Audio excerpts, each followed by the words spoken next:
दोस्तों, आप सभी ने यह अक्सर सुना ही होगा कि मनुष्य को उसके अच्छे बुरे कर्मों का फल भोगना ही पड़ता है। लेकिन आज की इस वीडियो में जानेंगे कि क्या माँ बाप के अच्छे और बुरे कर्मों का फल पुत्र को भोगना पड़ता है। तो नमस्ते दोस्तों, जैसे औलाद अच्छा या बुरा कर्म करती है तो उसे उनके माता पिता को भोगना पड़ता है। ठीक उसी प्रकार माता पिता के अच्छे और बुरे कर्मों का फल उनकी औलाद को मिलता है और उन्हें भोगना पड़ता है। तो दोस्तों, आज की वीडियो बहुत ही महत्वपूर्ण और ज्ञानवर्धक होने वाली है, तो कृपया वीडियो में अंत तक जरूर बने रहे। तो चलिए कहानी को शुरू करते हैं। एक समय की बात है, एक महान तपस्वी अपने आश्रम में रहता था। एक दिन उसकी पत्नी ने पूछा, स्वामी, क्या माता पिता के अच्छे और बुरे कर्मों का फल उनकी संतान को भोगना पड़ता है? तभी महात्मा ने कहा, हे देवी, माता पिता के अच्छे और बुरे कर्मों का फल उनकी संतान को अवश्य ही भोगना पड़ता है। आज मैं आपको एक प्राचीन कथा सुनाता हूँ, जिसे सुनने के बाद आपको पता चल जाएगा कि कैसे माता पिता के अच्छे और बुरे कर्मों का फल उनकी औलाद को मिलता है और उन्हें भोगना पड़ता है। फिर महात्मा ने कथा को सुनाना आरंभ करते हैं और कहते हैं, हे देवी, प्राचीन समय की बात है, एक गांव में एक गरीब आदमी रहता था। वह बहुत ही गरीब था। किसी तरह से मेहनत मजदूरी करके अपने घर का पालन पोषण करता था। उसे मजदूरी में दिन भर काम करने के बाद 50 रुपए मिलते थे। उसमें से वह 25 रुपए रोजाना दान करता था और 25 रुपए में अपने परिवार का पालन पोषण करता था। इस प्रकार कुछ समय बीतने के बाद उसके घर में एक लड़के का जन्म हुआ। उस गरीब आदमी के परिवार में अब कुल 3 सदस्य हो गए, 2 पति पत्नी और 1 लड़का।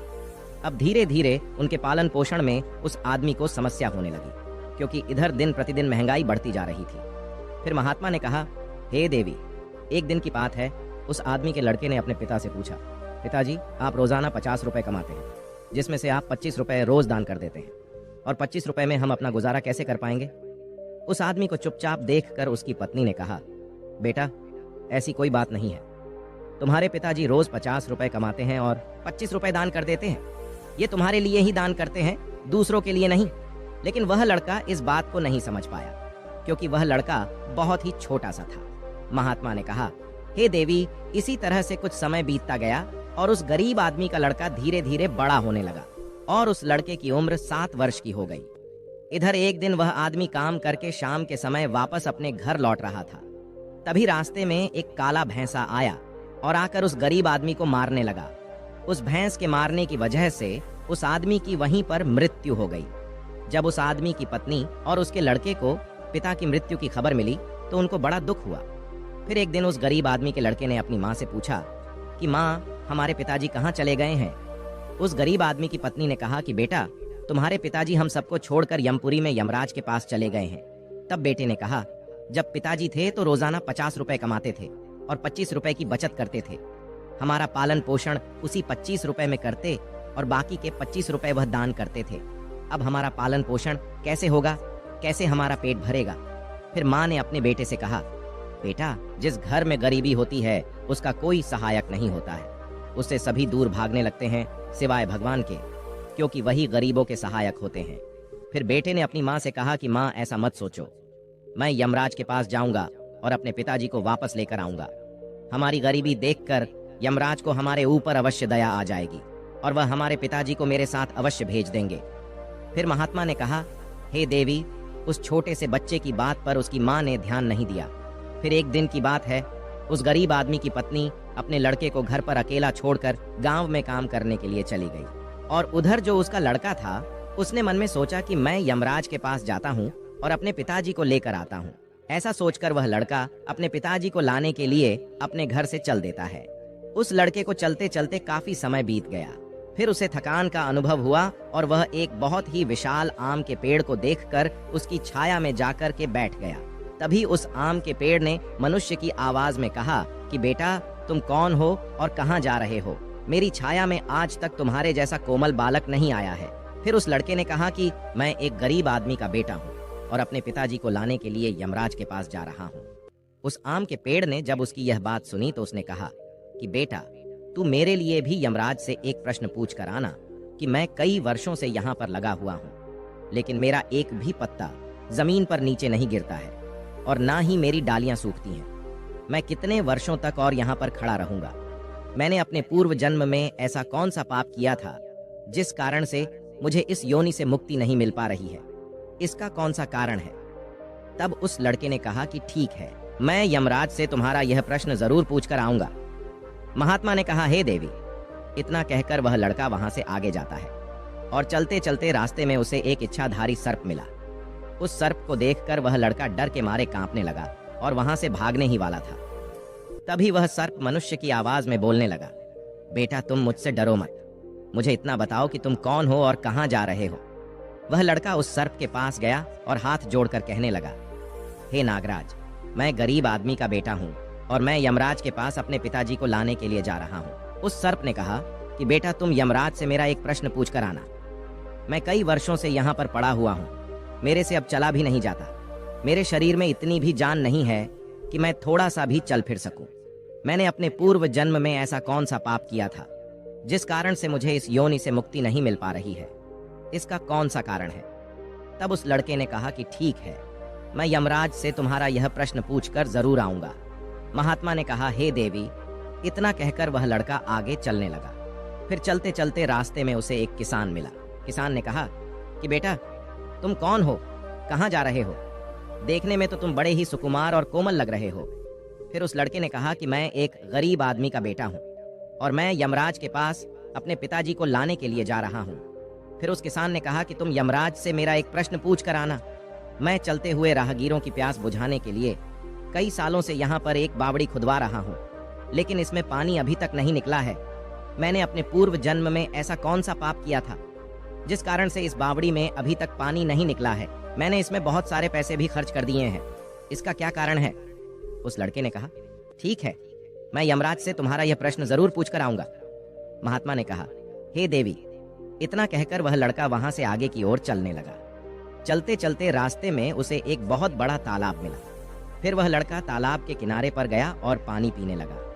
तभी उस तालाब से तैरती हुई एक बतख आई और कहने लगी, बेटा तुम कौन हो और कहाँ जा रहे हो? तब उस लड़के ने कहा कि मैं गरीब आदमी का बेटा हूँ और मैं यमराज के पास मेरे पिताजी को लाने के लिए जा रहा हूँ। महात्मा ने कहा, हे देवी। उस लड़के की बात सुनकर उस बतख ने कहा कि बेटा तुम यमराज से मेरा एक प्रश्न पूछ कर आना। कई वर्षों से मैं इस तालाब में भटक रही हूँ, मेरी 7 पीढ़ियां गुजर गई हैं, परंतु मैं अभी तक इसी तालाब में रह रही हूँ। मैंने अपने पूर्व जन्म में ऐसा कौन सा पाप किया था जिसके कारण मुझे इस योनि से मुक्ति नहीं मिल पा रही है? इसका क्या कारण है? तब उस लड़के ने कहा, ठीक है, मैं यमराज से तुम्हारा यह प्रश्न जरूर पूछ कर आऊंगा। इतना कहकर वह लड़का वहां से आगे की तरफ बढ़ने लगा। चलते चलते तालाब के दूसरे किनारे पर पहुंच गया। दूसरे किनारे पर जब वह पहुंचा तो उसने देखा कि एक मरा हुआ बगुला वहां पर पड़ा हुआ था। जब वह लड़का उस मरे हुए बगुले को लांघ कर जाने लगा तो वह मरा हुआ बगुला कहने लगा, बेटा तुम कौन हो और कहाँ जा रहे हो? उस लड़के ने उसकी आवाज सुनकर कहा कि मैं एक गरीब आदमी का लड़का हूँ और मैं यमराज के पास अपने पिताजी को लाने के लिए जा रहा हूँ। उस बगुले ने कहा कि तुम यमराज से मेरा एक प्रश्न पूछ कर आना कि मेरा शरीर कई वर्षों से इस तालाब के किनारे पर ही पड़ा हुआ है। कभी पानी की लहर आती है तो मेरा शरीर तालाब के अंदर चला जाता है और पानी की लहर से वापस तालाब के बाहर निकलकर किनारे पर आ जाता है। ना तो मेरा शरीर गलता है और ना ही सड़ता है, इतने सालों से जैसे का तैसा ही है। मैंने अपने पूर्व जन्म में ऐसा कौन सा पाप किया था जिसके कारण मुझे इस शरीर से मुक्ति नहीं मिल पा रही है और इसका क्या कारण है? उस लड़के ने कहा, ठीक है, मैं यमराज से तुम्हारा यह प्रश्न जरूर पूछ कर आऊंगा। महात्मा ने कहा, हे देवी। इतना कहकर वह लड़का वहां से चलने लगा और वहां से चलते चलते यमपुरी में पहुंच गया और वहां पहुंचकर यमराज को प्रणाम किया और हाथ जोड़कर कहने लगा, हे यमराज, मेरे पिताजी कहाँ पर है? जब मेरे पिताजी घर पर थे तो वह रोजाना 50 रुपए कमाते थे, जिसमें से 25 रुपए तो दान कर देते थे और 25 रुपए में से हम लोगों का पालन पोषण करते थे। लेकिन अब मेरे पिताजी घर पर नहीं है तो मैं और मेरी माँ भूखे मर रहे हैं। आप उन्हें जल्दी से मेरे साथ हमारे घर पर भेज दीजिए। महात्मा ने कहा, हे देवी। फिर यमराज ने उस लड़के की बात सुनकर कहा, ठीक है, मैं तुम्हारे पिताजी को घर पर भेज दूंगा, पहले तुम यहाँ पर बैठो। यमराज ने उस लड़के को अपने पास में बिठाया और उसको भोजन कराया। सभी ने यह यमराज से पूछे। यमराज ने उन सभी के प्रश्नों का उत्तर दिया और कहा कि बेटा तुम जाते समय उन सबको उनके उत्तर बताते जाओ। फिर यमराज ने कहा कि बेटा तुम अपने घर पर जाओ, तुम्हारी माँ तुम्हारा इंतजार कर रही है, तुम्हारे पिताजी तुम्हारे घर पर पहुंच जाएंगे। फिर वह लड़का यमराज को प्रणाम करके वहां से वापस अपने घर के लिए चलने लगा। चलते चलते रास्ते में सबसे पहले उसे वहीं मरा हुआ बगुला मिला, जो तालाब के किनारे पर पड़ा हुआ था। उस लड़के को देखकर वह मरा हुआ बगुला कहने लगा, बेटा, क्या तुमने यमराज से मेरा प्रश्न पूछा था? तब उस लड़के ने कहा, हाँ, मैंने यमराज से तुम्हारा प्रश्न पूछा था। यमराज ने कहा कि तुम पहले बहुत बड़े विद्वान थे, परंतु तुमने किसी को भी अपना ज्ञान नहीं बताया। अब मर गए हो, वह ज्ञान तुम्हारे अंदर ही अंदर खौल रहा है। जब तक तुम अपना ज्ञान किसी को नहीं बताओगे, तब तक तुम्हारी आत्मा को शांति नहीं मिलेगी। महात्मा ने कहा, हे देवी। फिर उस मरे हुए बगुले ने कहा कि बेटा, अब ऐसी हालत में मेरे पास ज्ञान लेने के लिए कौन आएगा? तुम मेरा ज्ञान ले लो। फिर उसने उस लड़के को जितना भी उसके पास ज्ञान था, वह सारा ज्ञान उस लड़के को दे दिया, और ज्ञान देने के बाद तुरंत ही उसकी आत्मा को मोक्ष की प्राप्ति हो गई। फिर वह लड़का आगे चल पड़ा। चलते चलते उसे वहीं बतख मिली। बतख ने कहा कि बेटा, क्या तुमने यमराज से मेरा प्रश्न पूछा था? उस लड़के ने कहा कि हाँ, यमराज से मैंने तुम्हारा प्रश्न पूछा था। उन्होंने कहा कि तुम्हारे अंदर अमृत है। जब तक तुम इस अमृत को किसी को नहीं दोगी, तब तक तुम ऐसे ही व्याकुल रहोगी। बतख ने कहा कि बेटा, अब कौन मिलेगा मुझे, तुम ही मेरा अमृत ले लो। फिर बतख ने अपना अमृत उस लड़के को दे दिया, और अमृत देते ही उस बतख की आत्मा को मोक्ष की प्राप्ति हो गई। इसी तरह से वह लड़का वहां से आगे बढ़ने लगा। फिर चलते चलते रास्ते में उसे वही किसान मिला, जो राहगीरों के लिए बावड़ी खुदवा रहा था। उस किसान ने जैसे ही उस लड़के को देखा, तो बड़े प्रेम से हाथ जोड़ करके कहने लगा कि बेटा, क्या तुमने यमराज से मेरा प्रश्न पूछा था? उस लड़के ने कहा, हाँ, पूछा था। यमराज ने कहा कि आपके घर में एक जवान कन्या कुंवारी बैठी हुई है। जब तक आप उस लड़की का विवाह नहीं करोगे और कन्यादान नहीं करोगे, तब तक इस बावड़ी में पानी नहीं निकलेगा। पहले जो तुम्हारा कर्म है उसे पूरा करो। जो ईश्वर ने तुमको दायित्व सौंपा है, उस पर ध्यान दो। पहले आप कन्यादान करो, उसके बाद इस बावड़ी को खुदवाओ। फिर उस किसान ने कहा कि मैं अपनी लड़की के लिए लड़का कहाँ ढूंढने के लिए जाऊंगा? तुम मुझे बहुत ही सीधे साधे स्वभाव के दिख रहे हो, और सुंदर भी हो, और देखने में बहुत ही अच्छे लग रहे हो। इसलिए बेटा, तुम ही मेरी लड़की से विवाह कर लो। महात्मा ने कहा, हे देवी। फिर उस किसान ने अपनी लड़की का विवाह उस लड़के के साथ कर दिया। फिर किसान ने अपनी लड़की को बहुत सारा धन देकर विदा कर दिया। फिर वह लड़का आगे चला। चलते चलते रास्ते में उसको वहीं इच्छाधारी सर्प मिला। उस सर्प ने कहा कि बेटा, क्या तुमने यमराज से मेरा प्रश्न पूछा था? तब उस लड़के ने कहा कि हाँ, पूछा था। यमराज ने कहा कि तुम्हारे पास जो नागमणि है, तुम उस नागमणि को धरती पर नहीं उगलते हो, और ना कभी किसी को दान दिया है। जब तक तुम इस नागमणि का दान नहीं करोगे, तब तक तुम्हारा शरीर ऐसे ही बना रहेगा। फिर उस सर्प ने कहा कि बेटा, मैं यह नागमणि अब किसको दूं? इस नागमणि को तुम ही ले लो। फिर उस सर्प ने अपनी नागमणि को उस लड़के को दे दिया। नागमणि को देते ही उस सर्प की आत्मा को मोक्ष की प्राप्ति हो गई। इस तरह से वह लड़का अपनी पत्नी को लेकर फिर आगे चलने लगा। फिर चलते चलते रास्ते में उसे वहीं आम का विशाल पेड़ मिला, जिसकी छाया में उसने विश्राम किया था। उसने पूछा कि बेटा, क्या तुमने यमराज से मेरा प्रश्न पूछा था? उसने कहा, हाँ, पूछा था। यमराज ने कहा कि पूर्व जन्म में तुम्हारा काम स्कूल में बच्चों को शिक्षा देना था। तुम्हारा पद एक गुरु का था, परंतु तुमने अपने पद का सही इस्तेमाल नहीं किया। तुम शिक्षा देने के बदले में छोटे छोटे बच्चों से अपना काम करवाते थे और उन्हें अच्छी तरह से शिक्षा नहीं देते थे। तुम पूर्व जन्म में बहुत बड़े विद्वान थे, परंतु तुमने उन बच्चों को शिक्षा नहीं दी। उन्हीं बच्चों के श्राप के कारण तुम हिल-डुल नहीं सकते। तुम्हारे अंदर जो ज्ञान भरा हुआ है, उसे किसी को दे दो। इसके बाद में तुम्हें मोक्ष की प्राप्ति होगी। महात्मा ने कहा, हे देवी। उस लड़के की बात सुनकर उस आम के पेड़ ने कहा कि मैं यह ज्ञान किसे दूंगा, तुम ही ले लो। फिर उस आम के पेड़ ने उस लड़के को अपना जितना भी उसके पास ज्ञान था सब दे दिया। जैसे ही उस आम के पेड़ ने उस लड़के को अपना ज्ञान दिया, तो उसकी भी आत्मा को शांति मिल गई और वह उस पेड़ की योनि से मुक्त हो गया। वह लड़का अपनी पत्नी के साथ चलते चलते अपने घर पहुंच गया। जब वह लड़का अपने घर पर पहुंचा, तो उस लड़के की माँ उसको देखकर बड़ी खुश हुई और कहने लगी कि बेटा, तुम कहाँ पर चले गए थे और यह लड़की तुम्हारे साथ में कौन है? फिर उस लड़के ने जो भी उसके साथ घटनाएं घटी थीं, वह सब कुछ अपनी माँ को बता दिया। फिर महात्मा ने कहा, हे देवी, अब उस लड़के को ज्ञान हो चुका था कि उसके पिताजी वापस नहीं आ सकते हैं। अब उनकी मुक्ति हो चुकी है।